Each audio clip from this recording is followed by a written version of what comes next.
This is the One Girl Revolution podcast, a podcast that highlights the stories of world-changing women and girls across the country. We hope that these stories inspire you, but even more so, we hope that these stories help you to see your own value, your purpose, and your power to change the world through your life. Every woman and girl is a One Girl Revolution. Welcome back to the One Girl Revolution podcast. It's your girl, Kate, here. I am so excited to introduce you to a woman whose vision and leadership has transformed countless lives. Katherine Vockins, the founder of Rehabilitation Through the Arts, or RTA. Katherine started RTA back in 1996 inside Sing Sing Correctional Facility when she and a small group of individuals came together to create a play. What began as a single theater project has blossomed into a powerful evidence-based program that now operates in multiple prisons across New York State and elsewhere. And they continue to grow and evolve. It's incredible. RTA uses the arts, drama, dance, music, creative writing, and visual arts as tools for personal growth, healing, and transformation. These programs aren't just about performance, they're about building life skills. Communication, collaboration, problem solving, critical thinking, self-discipline, and empathy. The arts create a space where participants can explore their identities, explore their life, express themselves in new ways, and envision a different future. And it works. While the national recidivism rate is around 60%, fewer than 3% of RTA alumni return to prison. That's incredible. That's the power of creativity and human dignity at work. But beyond numbers and statistics are the stories of men and women rediscovering their self-worth, reconnecting with their families, pursuing education and careers after release, and giving back to their communities. Over nearly 3 decades, RTA has grown into a thriving organization that has touched thousands of lives. RTA has been recognized nationally and internationally as a model for prison reform, demonstrating that when you invest in human potential, the results ripple outward to families, neighborhoods, and entire communities. And recently, RTA's incredible work has reached even more people through the Oscar-nominated film Sing Sing.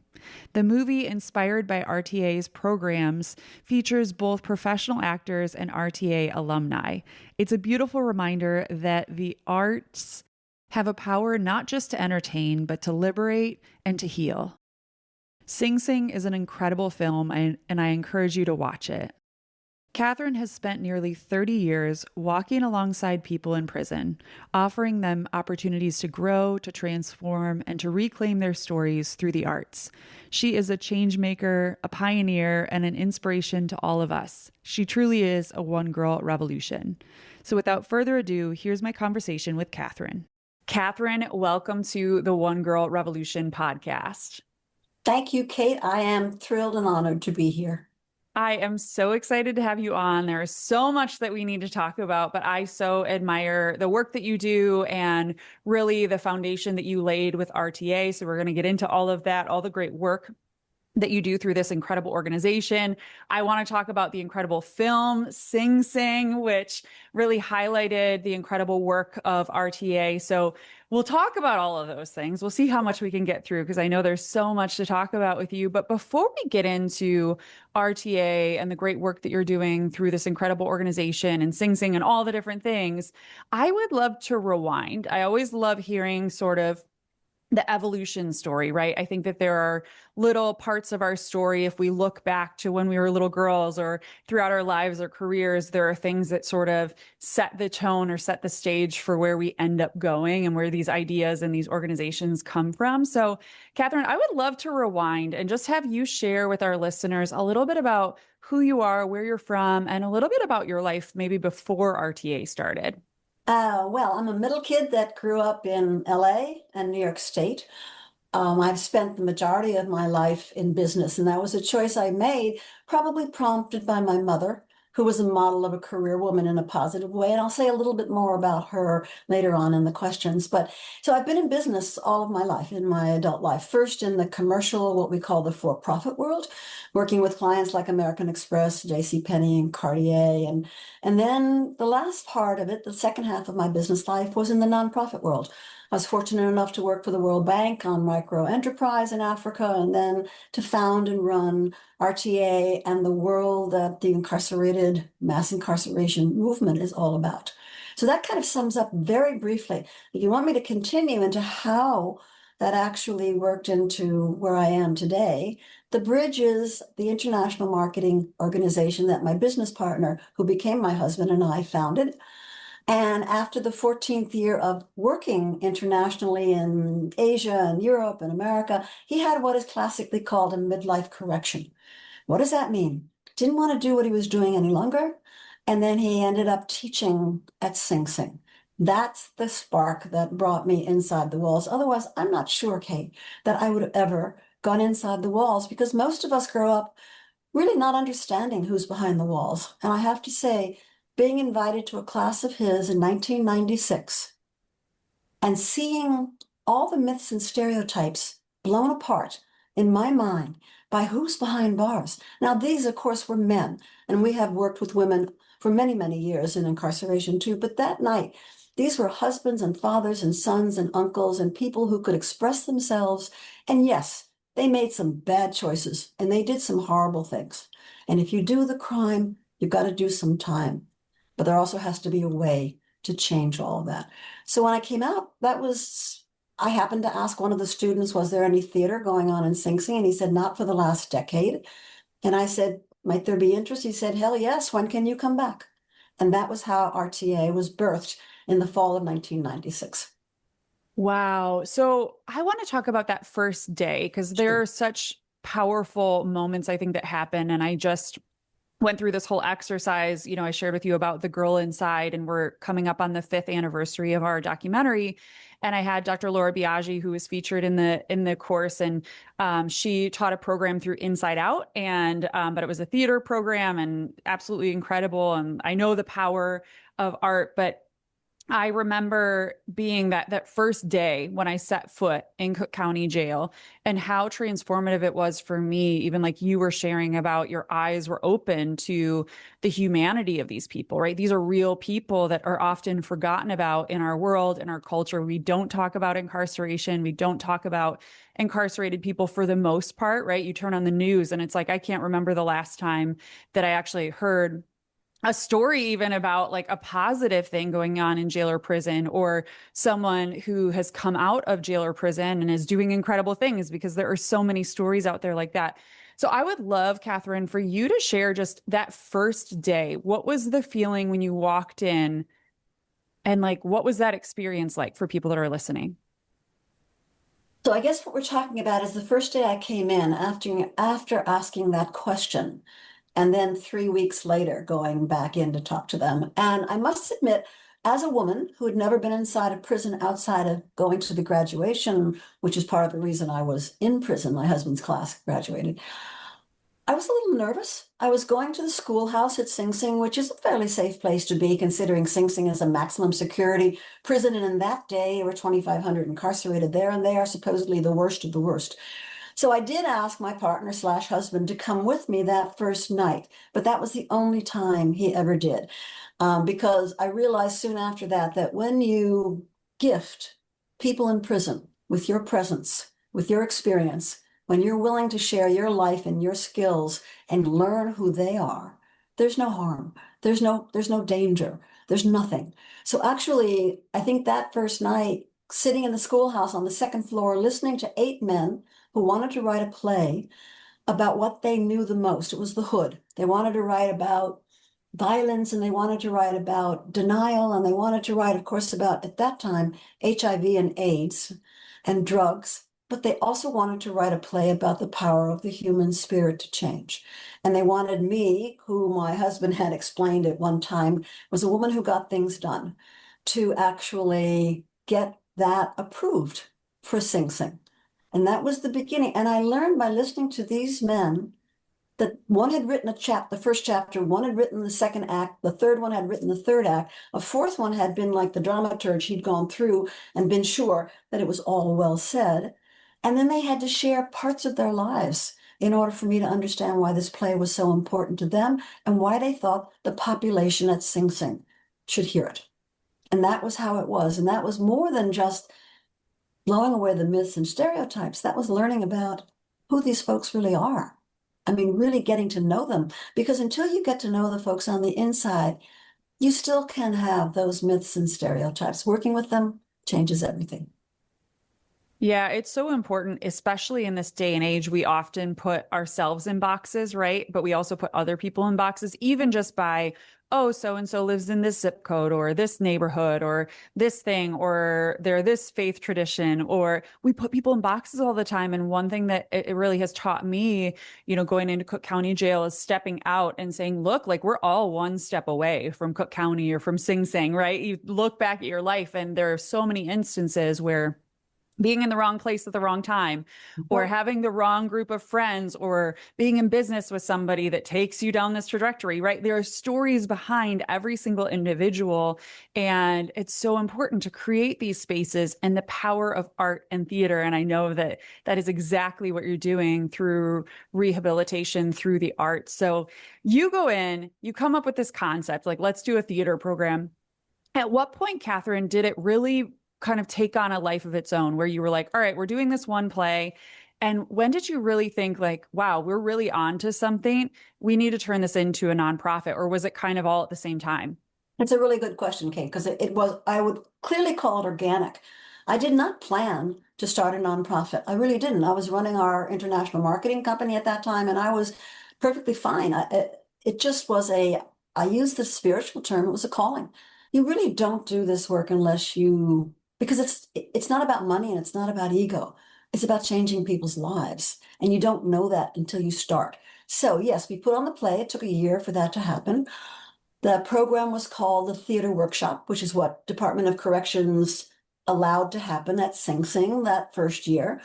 In the second and third year, so it was like 1999, some of the men came to me and said, this is not about theater.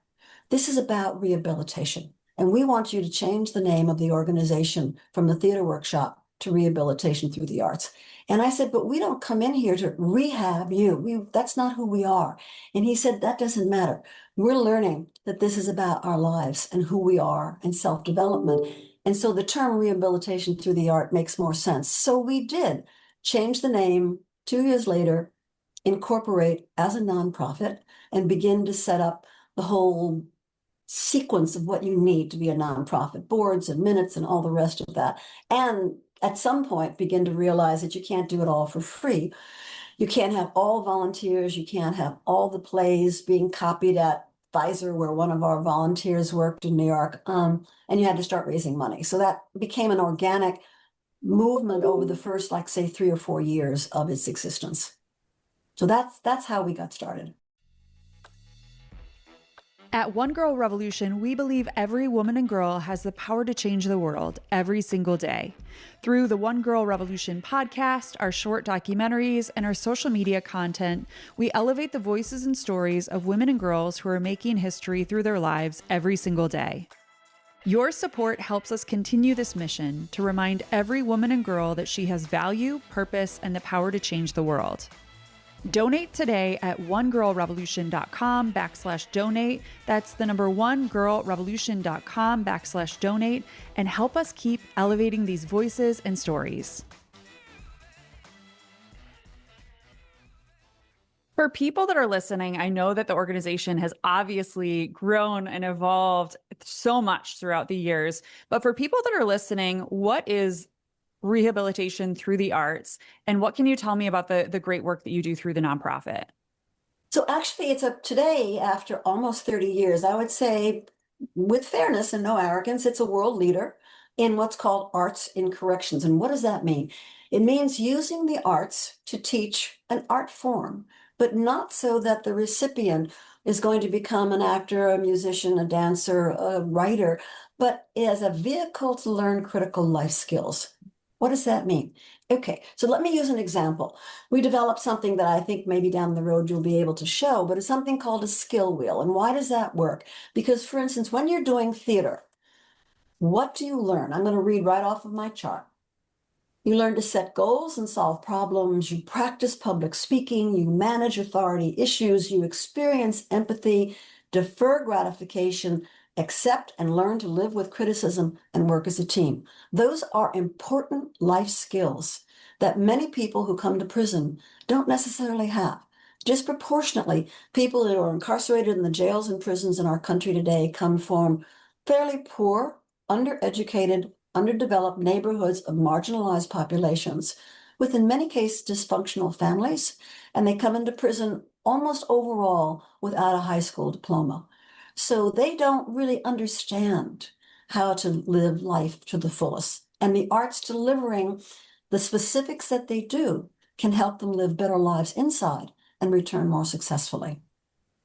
There is so much power in these programs and getting people to use their voices many times for the first time ever, right? We all want to be heard, we want to be seen, and you really are creating this space for people who have lived lives that they've often been forgotten about, and really creating a space for them to be seen and heard through theater, dance, music, voice, visual arts, writing. I know that there are so many different programs that you're running, and it's beautiful to me because we all have gifts and talents, right? But we don't often know what they are. And if you haven't had someone work with you or help you find it, you can kind of live your life without knowing that you're talented and gifted and that you are as unique as your fingerprint, right? I truly believe that each and every one of us is. And to me, the programming that you're doing is really helping unlock that within each of the students. I think if I can just add here that like theater, like music, like dance, like improvisation, visual arts, each one of them is applicable to different people. Very often people who are visual artists are not comfortable on stage. They're not comfortable in front of people. So we help them focus and learn about their own art. And then eventually we help them to actually present their art. So they do know how to learn to talk to people. And I have to say, working with the women, and we have been at both Bedford Hills, which is the maximum security prison in the state of New York, for 17, 18 years now, and Taconic, which is a medium security, and we're moving to Albion, which is also a medium. The women are different, Kate. The women take longer and it's harder for them to accept, like when you said, their own voices. So poetry and creative art writing often help the women come out of the shells that they are in. Many are in prison for domestic violence, for drug running, for abuse of any kind. Most come to prison because of a man, and they are there for years. And it takes them a bit longer to come round. But each of the art forms, whether you're building a collage or you're writing a poem or you're standing on stage or you're actually just dancing and moving and singing, allows the voice to be heard that you talked about. And these voices very often aren't heard. And once you've found your voice, it's like a little epiphany. A light goes on and you say, oh, I could do that. I could stand up on stage and talk to someone without being nervous. Now I can go into parole and I can convince the commissioners that there's a reason for me to go home. And I didn't have that voice before. So the tools that are communication and collaboration and teamwork give the folks inside a chance to better their own skill set, live better inside, and get out and then live more successfully. Yeah, it's absolutely incredible. And I love what you talked about there with women. That's something that's been so fascinating to me in the research that I've done. And we've done a lot of podcast episodes on the One Girl Revolution podcast about women and incarceration, because as you know, women and girls are the fastest growing population in jail and prison. But something that's always been really fascinating to me is there's always a secondary motivating factor, right, for women and girls. And it's different, of course, like it's different for men. Sometimes they have a bad day and they'll go and rob a bank, for instance. But a woman, there's almost always, like you said, a boyfriend, a husband, a partner, they're trying to feed their kids, right? And that's what's been so fascinating for me to learn about and think about, even as a woman in this world. Um, the things that lead women to end up in jail and prison. It's almost like we're so multifaceted. It's like peeling back an onion, right? And so it's like figuring out the puzzle pieces, like how did she end up in jail and prison in the first place? What are those multifacets? And how do we help her figure out how to be a whole person again? Exactly. I thank you, Kate, because that was really well put. And that's what we've seen time and time again. And we have worked with hundreds of women in 3 different facilities. And it's hard to say it, but there seems to be a common thread. And therefore, I hope your audience understands that the incarcerated folks in general, men and women, should be something that they are more concerned about and aware of, but women in particular, because when they come home, they have even a harder time re-entering because in most cases, the family is not the same. The partner that they might have had has left them. Their children have been in foster care or with families, and they have to find jobs and get back with their children. And in many cases, the women have a much, much harder time than do the men. And so they need more of our empathy and sympathy than perhaps even the men do. And as you say, fastest growing, unfortunately, but because they represent, what, 6% today out of 94% of the country, they don't get the same awareness, nor do they get the same clothing or the same visiting time or whatever. So, yes, thank you for bringing up the women. Yeah, there are so many stories that I could tell you, and I'm sure you could tell me more stories about that too. It's fascinating to learn about and think about, and it's so important for people to learn. And that's why this podcast exists. And I'm so grateful for you spending time to share about your work. Katherine, I know that there are so many stories and individuals that you have worked with and the RTA has worked with through the years. But if you could kind of zero in on one or two stories that you feel like really illustrate the power of the work that you're doing. I know you shared about the power of the arts and how it can really positively affect people's lives. Is there a story or two that you could share of people that have benefited from the great work that you're doing? Well, I would love to do that. I'll umbrella it by saying that there are so many people. You mentioned earlier on that in the news, you don't hear about the people who've done good. They've only done bad. So in our case, I would say the fact that only 3% of our people who go back to prison compared to 66% nationwide. So I'm talking about the return to prison rate. So that means that lots of folks who come out of prison who are within the RTA alumni do well. And they do well by being back in community with families and employed and living a good life. Now, to pick two out of hundreds, I will pick two. One is a man named Lawrence Bartley. Lawrence went into prison at 17 and did 27 years. He came out and he joined an organization called the Marshall Project. The Marshall Project is a nonprofit that uses all of their work and time to create stories about the mass incarceration, criminal legal system, and issues around justice and retention.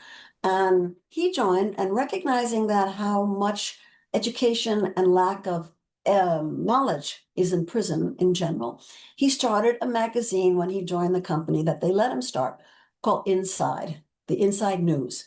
And that has, since 2018, now been developed into a newsletter, physical newsletter that goes into 1,600 prisons across the country and jails that provides the incarcerated with news, positive news about programming inside and outside the walls. He also, where they're allowed to have podcasts and videos in the prisons, 1,400 prisons carry his videos of talking to people and sharing the news about what life after prison can be and how to be better. So I would say Lawrence is using his skills that he learned inside to benefit the world on a pretty large scale, because nationwide he is making an impact with people who are reading the news or seeing his videos. The second is much closer to home. I'm very proud that the first alumni that RTA hired was a man that I had mentored in prison who came out. Charles did 17 years in prison. He is now the director of programs and alumni collaboration and coordination. Since we are in 10 prisons in New York State, one in California, and we'll be going into Delaware later this fall, Charles has a big job. He's been with the organization 9 years. He took the skills that he learned on the inside plus his own innate abilities, and he has turned it into being one of the most valuable people you could have on your team, because people who have been inside are what we call credible messengers. That means they can really speak to, not they don't, they can't just talk the talk, they walk the talk. They've been there, they've done it, and now they can also show, as Charles does, every time he goes back inside, that he is hope to those who are incarcerated, that you can get out, you can be successful, and you can come back in and you can share. I would say that those two represent two shining lights out of multiple lights that are around our country now from their alumni. It's so important for all of us to see stories, right, in our own lives. And I think back, and it's a little kitschy, but I think about that, the phrase, or I've seen it on like, different pillows and things. And you go to those little shops where it has promotional things but where it's impossible and you split it and it's like, I'm possible. And I think that that's such an important thing for all of us, not just for those who are incarcerated or were formerly incarcerated. We all need to see those stories of hope and possibility and saying, no matter what we're going through right now, whatever difficulties we're all facing, to see somebody who's been through hell and back and they are now, they're now on top of the world and they're doing incredible things and helping other people. It shows us what's possible. And I know that that's what's so important about both of those stories and about the great work that you're doing and so many other organizations, really, to show people who are incarcerated, even when they're behind the walls of jail or prison, to see what's possible and have hope, to know that there is possibility outside of the walls. And that's why it's so important, the programming that you're doing. And I think the impact, I was reading through your website that less than 3% of RTA members return to prison compared to 60% nationally, which is mind blowing to me, Katherine. But it really shows the power of course, sharing the stories of real people who have been there, they've gotten out, they're now helping other people, but also showing all of these students what's possible. Why do you think that your program is so, I know that you shared about the power of the arts, and I feel like I could answer this question, but I would love for you to answer it. Why do you think that RTA is so successful? And why do you think that this programming that you're doing is so successful in helping people find their lives again? Good question. I think it's mainly because RTA from the beginning has modeled the people who come in to work with the incarcerated men and women. We model teamwork. We model positive thinking. We model not patronizing, not talking down. We have teaching artists who are people who come in who can teach the art form, but they also need to understand that we're there to share our lives' experiences with the folks that we are with. We're not there. I often picture as metaphor of educators pouring education into an empty jar or a glass or a pitcher. But that's not the case with us. We are not pouring education or the art form into empty vessels. We are sharing our life work, our experiences, our knowledge, which may be more than what they have, with people who are incarcerated. And that model of listening, hope, teamwork, problem solving, all of the things, major communication and collaboration, I think is part of why it's successful. People go through the program, they realize that they have learned more than how to draw a painting or how to sing or how to dance, but how to live a better life. And they carry that so that when we enter new prisons, a lot of people who are incarcerated want to enter the program because they recognize that the RTA people in prison are models of how you might want to live life. And many of the superintendents would say they love having the RTA people in their prisons or in their classes because they model how to live a better life than they would have before. So I think that's it. I think after almost 30 years, next year's our 30th, we've just been very strong and very good at working with the departments of corrections and community supervision, which is a major challenge across the country because they come from a very different perspective than do we. And I think maybe my history in business is helpful because you learn how to negotiate. You learn it's not a total win-win, that you have to lose some of the battles in order to win the war, and that you step back and you say, okay, we can do that. Even if we don't agree to it, we'll do that in order to be sure that everybody feels like they have gained something in a negotiation. I think that's it. And I think the fact that we have used formerly incarcerated people where we can to speak at our events, at our fundraisings to represent us wherever is possible. And we have been in working with the state of New York to lobby for better conditions. That way, the formerly incarcerated alum come with us. And therefore, I think overall, we show that we are resilient, willing to negotiate, willing to listen, and successful at what we do. Because as a small nonprofit, to be around almost 30 years is in itself saying something special. And so I think that's part of the reason why. And we also believe that it's all about relationships, that people are people, whether they are working for the Department of Corrections, a corrections officer, an incarcerated individual, a teaching artist, whatever, or a clerk who's just working in a store, that relationships are what makes people in life successful. We all need that. We all need community, and life can feel so isolating for people, especially in this day and age of social media. We're more connected than ever, but I think that there also is this whole segment of the population that we all feel isolated and feel alone, or why not me, or everybody's forgotten about me. And so it's so important to create community. And that's truly what you're doing through RTA. And I can't wait to see where you go from here and all the great work. I want to ask you about Sing Sing, because Sure. Sing Sing is this incredible Oscar nominated film. If people are listening and they have not seen it, I encourage you to go watch it. It's so powerful. It's a powerful portrayal of the work that you're doing, the life-changing work, the life-changing impact of RTA, and the movement that you've created to break the cycle of incarceration. How did the film come about? Can you tell the backstory about how did you first get the call, or how did that come to be?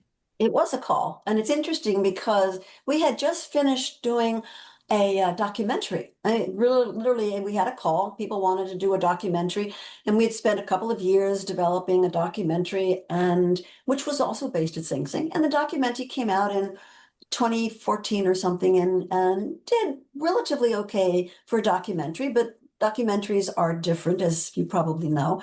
And and right in the midst of our launching the documentary, I got a call from a young filmmaker in Texas who basically said, we'd like to do a story about RTA and a theater program at Sing Sing. And I said, well, you're a little late because we're just launching this documentary. And he said, no, but we'll do it differently. And I said, okay. And so he flew in from Texas. His name is Greg Quidar, and Clint Bentley, his partner. And they came in and they watched the documentary, and then they went back and they said, we can do this differently. It took them 5 years and probably 7 different scripts to come up with the one that is now portrayed in Sing Sing. And of course, the Sing Sing film is a fictional film, but it's really not fictional because it's based upon a nonprofit that is actually working at Sing Sing and 9 other facilities in New York and in California and now Delaware. So it's not just Sing Sing, but it is real in the sense that what you saw on the screen, and I won't change it for anyone who wants to watch it, but you see the transformation of lives, and you see them through the difficulty that it is. You see people who think they might go home and they don't go home, and they get angry and upset, and then they think that they can't go back, that they've made terrible mistakes. And people who thought they couldn't get out because they'd made terrible mistakes and there's no place to go now realize that they're more than they were. So when Greg and Clint said, we have the script, and the script went through, and then they were bright enough to invite Coleman Domingo, who stars in the film. And he did it out of the goodness of his heart. He had 17 days in the middle of a summer that he could do it in between other films that he was doing. He was Oscar nominated twice, as you know, for Best Actor. And what a gentle, lovely man he was. He came and he spent the time and got really close to a man named Clarence Macklin, who played opposite him, who's one of our alumni. Now, we don't graduate people to be actors. We really don't. We tell them RTA is not a pathway to Broadway. But if you learn the art form and you're good at it and you're willing to, to really have a day job and then work at this at the nighttime. So Clarence played opposite him, and that was how it got launched. And it was really watching it unfold through the different scripts, through the different iterations, the editing process, which is the way that films become really wonderful, was just delightful. and wonderful. And yes, you're going to ask me questions about how it's been received. So let me leave you to ask the question. Yeah, no, it was so powerful to me. And it's funny because before I watched it, in my head, I thought it was a documentary. And then I turned it on and I was like, this isn't a documentary. But then throughout the whole film, there were moments where I got pulled in that I was like, is this a documentary? And it was so beautifully done where you just get pulled in and you feel like you're living alongside these real people, even though it is a fictional film. And so they did such an incredible job. And I think it was such a beautiful reflection of the power of the work that you're doing and also the stories, right? Even though they're fictional stories, I know there were so many elements that so many people can relate to, and so many people who have been incarcerated can relate to and be like, oh, that's my story. Or even things like how things were shot, how things were filmed. I kept kind of snapping into The Girl Inside, our documentary, and I was like, that room looks familiar. I feel like that's where we filmed. And so, yeah, it just is so incredible. So I encourage people to watch it. Yes, what has the response been since it's come out? I know obviously it was Oscar nominated, and I know that it elevated RTA and the work that you're doing to new audiences, people that probably had never heard of you and RTA and the great work. What was the response, or what has the response been since? Well, I think a story, an example of the response that I find most meaningful. The Oscars are wonderful, but I find what was meaningful was at the Toronto Film Festival when the audience stood up in an ovation and did it for 4 to 5 minutes, applauded the actors who came on stage, applauded the film, that they had been so moved. Many were crying and many wanted to ask questions.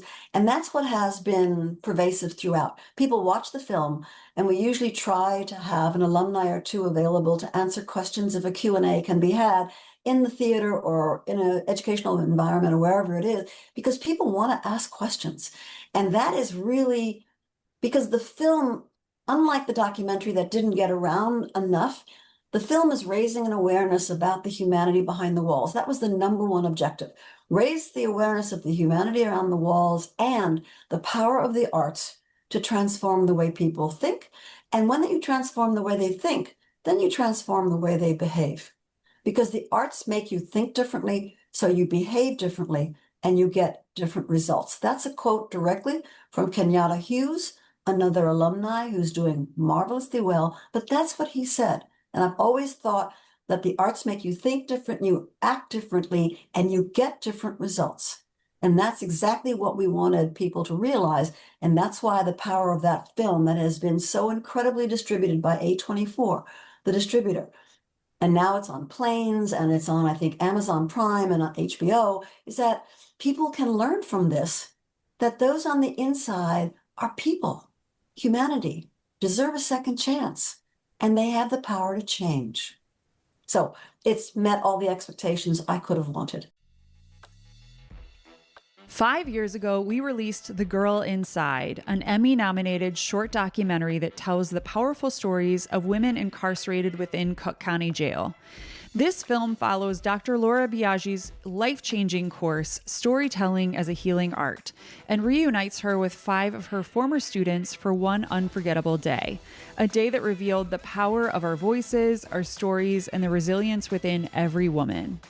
The Girl Inside is a reminder that every woman and girl matters, every voice matters, and that hope can be found even in the darkest of places. I'm Kate Milligan, founder of One Girl Revolution, and I invite you to celebrate the 5th anniversary of The Girl Inside. Watch The Girl Inside now on YouTube or at onegirlrevolution.com, and please share this powerful short documentary with everyone you know to elevate this inspiring story and these incredible women's voices and their stories. What does the film mean to you and to RTA? I think it's cool to me, or it's powerful to me, that it's captured the work that you're doing, even though it's, again, a fictional tale. It really has captured a moment in time in a way. What does this film mean to you and RTA? Well, I think it's meant, first of all, for the audience to understand, I stepped away after 27 years just a year ago and said it was time for me to spend time as I hit my 80th year, and said to spend time with my husband and my family after all this hard work and long time. So for me, it was the greatest legacy gift I could have received. And the only thing I will say, and I mean this in the best of ways, is that I wish it could have been a story that could also have been about women.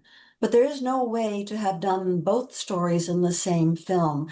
And we know that. And so that was a little bit of like, this was a great legacy, but it doesn't give the women a push. And the other small thing, and these seem more like maybe challenges rather than positives, is that it focuses on theater, which is fabulous. That's the genesis for RTA. That's the thing that most people recognize. But the other art forms work just as well. Creative arts, poetry, giving people a chance to paint, put their voices out there. So it couldn't share all of the art forms that we do.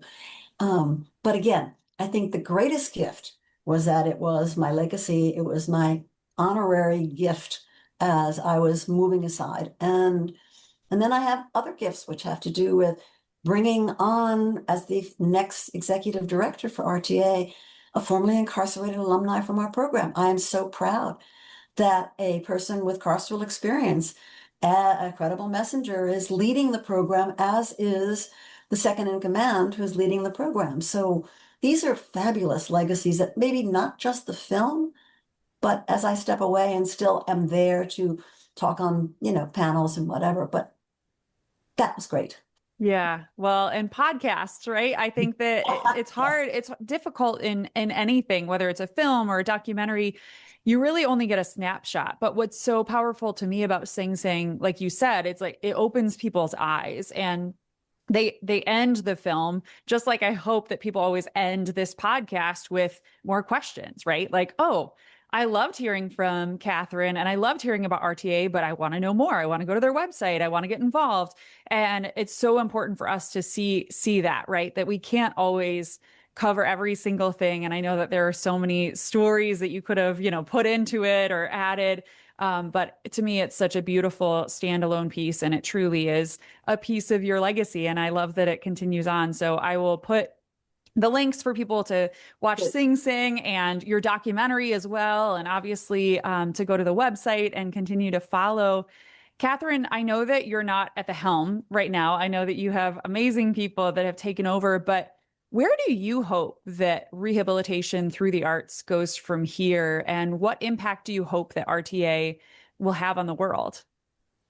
Well, I don't think my hopes are any different from those who are currently leading the organization. In fact, I even checked in with them to be sure that we were all on the same page, knowing about the podcast. And I think overall, the number one in direction would be what I've always wanted, and what everyone wants is that the we want to raise awareness around the role of the arts, not only certainly in incarceration, without a doubt, but I think people should be aware that arts are so helpful at all levels. I mean, when we look at budgets being cut across the country, they always cut the arts first before they cut sports or, or math or science. And the arts really appeal and can work with people who don't learn in traditional settings. So the arts are very, very important. So I would say the long-term version of view for me is that the arts continue to be taught inside prisons as part of the reentry programs, which is a new program that we've just launched 2 years ago called Reimagining Myself. So that's used as an art base to help people go home. So continuing to raise awareness about the role of arts in prisons, and also that we also get stakeholders, whether they are politicians, elected officials, departments of corrections, foundations, to understand how important the arts can be in shifting the way people are in prison so that they can come out and stay out and do well. So I would say that stakeholders need to understand, and I think we want the public in general to understand about the humanity behind the walls, and somehow bringing folks in to a prison to watch a theater program, which is probably the easier thing to do, or a dance program, or hear people sing, also opens their eyes to who's behind the walls. So that again is continue to bring community guests and members into and be involved with as many formerly incarcerated or incarcerated people as they can, would be my vision for the future. And I don't think it differs any from the vision of Jermaine Archer, who's the new executive director, or any of the board members. And it's so critical, the work that RTA is doing. And I know that the reach, I know that you're going to more prisons and you're going to be able to reach more people. And I cannot wait to follow as RTA continues to grow and evolve from here. It's so incredible. Thank you. Katherine, for people that are listening, what can they do to support RTA and what can they do to get involved? Well, there's a number of things. I mean, I wouldn't start, I wouldn't be a former ED fundraiser without saying contribute. That any nonprofit in almost any field in this challenging environment that we're working in needs the support. We have a specific category that we work with. Not everybody is interested in people who are incarcerated. On the other hand, we have still gone 30 years and have built our fundraising base. So I would say contribute. You can do that on the website very easily, but more importantly, volunteer. Now, we use teaching artists for, if you are qualified in an art form, then you can teach in a local prison for RTA. You can also help expand our bandwidth by giving us help for events. So you can volunteer your time for events. If you have very specific talents and skills, you consider applying to be on our board. We always need people who have marketing or PR or finance background, places that can help us with strategic planning as we grow the organization. So I would say that, and also I think just advocating for the arts in general, understanding the role of that. And I always add, it's critical that the public listen to and understand what's happening in our criminal justice system, or let me call it the criminal legal system. We incarcerate more people in our jails and prison than any other developed world, and I'm talking about Russia and China also. And that is nothing to be proud of with a return rate of 60%. We're wasting money, folks. We need to bring people home who are able to stay home and not go back to prison. So that'd be another thing. Raise your awareness about what's going on. Vote in politicians who are able to see that and work towards laws that will change. We can all do something, and it really starts with raising awareness, right? And also raising our own personal awareness and finding ways that we can all get involved, like you mentioned. And I will be sure to put RTA's website and all the social media so people can follow. And I always say that the free and easy way for everyone to do something is follow RTA on social media and share, because you never know who might see it. It's great to donate. It's great to volunteer. It's great to get involved. But that's something that everybody can do, right? You don't need time. I always say that we have time, talent, and treasure. And if you don't have treasure to give, what is something you can do? And it's so critical in this world that we elevate the voices and stories of those who are incarcerated, those who are formerly incarcerated. And also, I think about for all of the business owners out there, if they have someone who might have a record, that they give them a chance. Because what I know from especially from the women that I know who have gotten out of jail or prison, that's can be such a hang up for them, right? Just getting employment and somebody just saying, hey, well, let me take a chance on you. We all need that, right? Like I think back to when I got my first job and it's like, I needed somebody just to be like, hey, I'll let you try, you know? And so we can all do something. We all need to look at our lives and figure out the ways that we can be of service and help one another. Kate, I could not have said that better than you just did. Thank you so much. And of course, RTA will carry your podcast on its social media platforms. And that's exactly the way to do it. It's so simple and easy to follow today. As much as I may have things to say about social media that may not be positive, I would say in general, you can be very well informed through social media today. Katherine, I'm so curious for you. You've been a part of this incredible organization for so long. You've been doing this work for so long. But I'm curious to know if you could get to the very root of why you do what you do every single day, why you care so deeply about the incarcerated population, you know, these people that are going through your programs, the formerly incarcerated. You just care about people, no matter what their background is. If you could get to the very root of why you care so deeply, what would you say that root is? Well, allow me, because I thought very long and hard about this. And then I turned around on my wall, and you can't see it, but there's a space missing on my wall back over there. And that is this wonderful picture. And that is Michelle Obama's line that I have always believed in. Success isn't about how much money you make, it's about the difference you make in people's lives. And that's, excuse me as I get a little choked up, but that's exactly it. There's something very magical and addictive about helping people and then watching them change their lives. And there is nothing more exciting and more rewarding than changing someone's life or giving them the tool for them to change their lives.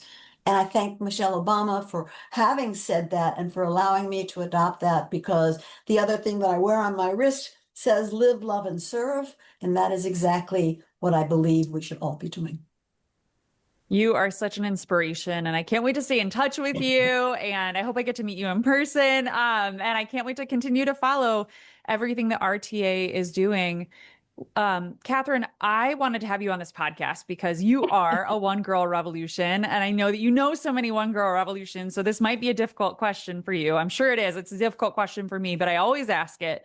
So I would love to know, who is a one girl revolution in your life? Who is a woman or girl that inspires you?